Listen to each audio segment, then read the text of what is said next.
সকালবেলাটাতে আমি খুব মজা নিয়েই কাজ করছিলাম, কেননা আজ ছুটির দিন, মানে সানডে। যদিও বা এটা সকাল না, ঘুম থেকে উঠতে প্রায় 11টা বেজে গেছিলো। कौन है ये लोग? कहाँ से आते हैं ये? অন্যান্য দিন ভোরবেলা ঘুম থেকে উঠে রান্না বান্না করে টিফিন নিয়ে অফিসে যেতে হয়, আবার রাতের বেলা এসে তাড়াতাড়ি রান্নাবান্না করে খেয়ে দিয়ে তাড়াতাড়ি ঘুমিয়ে পড়তে হয়, কেননা আবার সেই ভোরবেলায় উঠতে হবে। ঠিকভাবে ঘুমানোর সময় পাওয়া যায় না। আর সানডেতে আমার তেমন ঘুরতে যেতে ইচ্ছেও করে না। পুরো সপ্তাহ তো অফিসে যেতে হয় ট্রেনে করে, 1 ঘন্টা মিনিমাম লাগে যেতে। তো পুরো সপ্তাহ যাচ্ছি আসছি, এই কারণে আর কোথাও ঘুরতে যেতে ইচ্ছে করে না। ওই জন্য মনে হয় যে বাড়িতে থেকেই একটা দিন রেস্ট নিই, কারণ একটা দিনই বাড়িতে থাকতে পাই। সকালে যেহেতু ঘুম থেকে উঠতে দেরি হয়ে গেছিলো, তাই তাড়াতাড়ি করে ব্রাশ করে খাওয়া দাওয়া করে আমি ঘরটা পরিষ্কার করে স্নান করতে চলে গেছিলাম। এসে ঠাকুরের পুজো করে একটু বসলাম। জানো তো, এই পুরো সপ্তাহ একটুও সময় পাই না নিজের শরীরের বা ফেসের বা হেয়ারের যত্ন নেওয়ার জন্য। তাই মানে হেয়ার তো এত চুল পড়ছে, এত চুল পড়ছে। সপ্তাহে হয়তো একটা দিনই শ্যাম্পু করতে পাই, সেটা হলো সানডে। কেননা আমি সকালবেলায় ট্রেনে যাতায়াত করি আর আমাকে খুব তাড়াতাড়িভাবে রেডি হতে হয়। আমি যদি শ্যাম্পু করে সকালবেলা যাই, চুল খুলে ট্রেনে অবস্থা একদম খারাপ হয়ে যায়। এখানে ট্রেনে, মুম্বাইয়ের ট্রেনে এত ভিড় হয়, চুল খুলে তো ট্রেনে ওঠা যাবেই না। ওই কারণে আমি একটা দিনই শ্যাম্পু করি, বা কখনো কখনো বাড়িতে এসে সন্ধেবেলায় শ্যাম্পু করতে পাই। সানডের দিনটাই একটু সময় পাই ফেস, হেয়ার বা শরীরের যত্ন নিই। তারপরে মনে হলো সব দিন তো ব্ল্যাক টিপ পরি, ভালো লাগছিল না, আজ একটু লাল টিপ পরতে ইচ্ছে করছিল।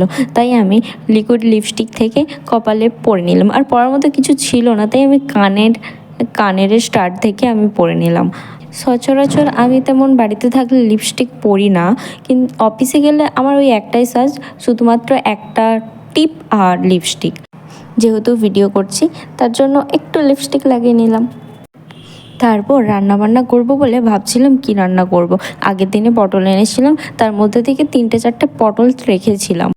আগের দিন রাতে, মানে শনিবার রাতে চিকেন হয়েছিল।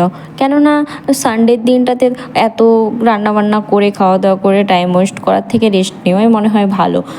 স্যাটারডে কাজ ছেড়ে আসার পর রান্নাবান্না করে একটু টাইম নিয়ে করলেও কোনো সমস্যা হয় না, কেননা পরের দিন সানডে একটু লেট করে ঘুম থেকে উঠলেও কোনো সমস্যা নেই। তাই স্যাটারডে একটু রান্নাবান্না করে, একটু বেশি রান্নাবান্না হয়, খাওয়া দাওয়া করার পর একটু মুভি টুভি দেখে একটু লেট করে ঘুমানো হয়। মানে আজকে দুপুরবেলায় একটু খুব হালকা খাবার খাওয়ার ইচ্ছে ছিল, বাট তেমন কিছু আইডিয়া পাচ্ছিলাম না কি করব।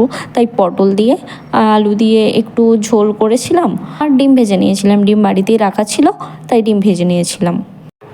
জানো তো, মুম্বাইয়ে এখানে সবথেকে বড় পুজো হচ্ছে গণেশ পুজো। আর কিছুদিন পরই মানে বুধবার এখানে গণেশ পুজো। তাই আমাদের সোসাইটিতে, আমার বাড়ির পাশেই একদম জানলার বাইরেতেই দেখছি গণেশ পুজো হবে।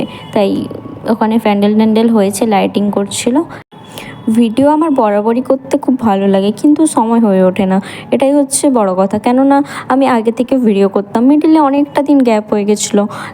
কেননা কাজে বাজে আসার পর, মুম্বাইয়ে আসার পর কোনো সময় পাইনি। এখনও হয়তো সময় পাইনি, কিন্তু প্রথমে আসার পর একটু বেশি চাপে ছিলাম, একটু কাজ বাজ করা, কাজের চাপ, তখন ভিডিও করাটা বন্ধই ছিল। তারপরে আস্তে আস্তে এখন যখন সময় পাচ্ছি, অবসর টাইম কেন বসে থাকবো, সানডেতে যেগুলো করছি সেগুলোই, বাড়িতে থেকেই কাজ করছি সেগুলোই করি ভিডিও। এই কারণে শুরু করলাম আবার। যদি ভালো লাগে পাশে থেকো। তা যাই হোক, তোমাদের সাথে গল্প করতে করতে আমার হাত থেকে ডিমগুলো একটা পড়ে গেল, ফট করে ভেঙে গেল আমার মাথায় হাত। কি করব, আবার পরিষ্কার করলাম।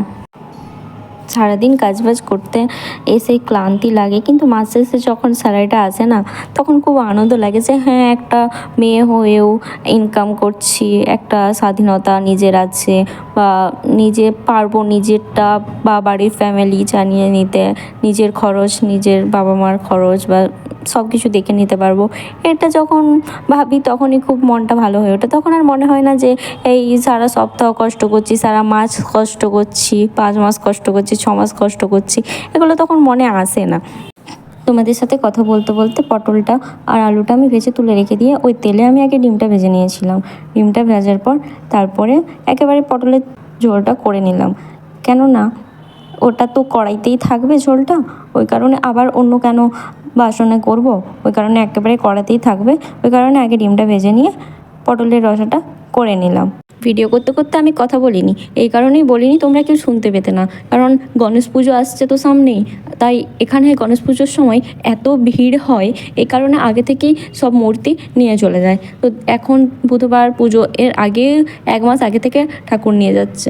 রাতের বেলা রাত্রে 3টে 4টে এত বাজনা বাজছে, এত সাউন্ড হচ্ছে, ঘুমোতে পারছি না। আজকেও সেই সেম সারাদিন বাজনা বেজে যাচ্ছে, বাজি পোড়ানো হচ্ছে।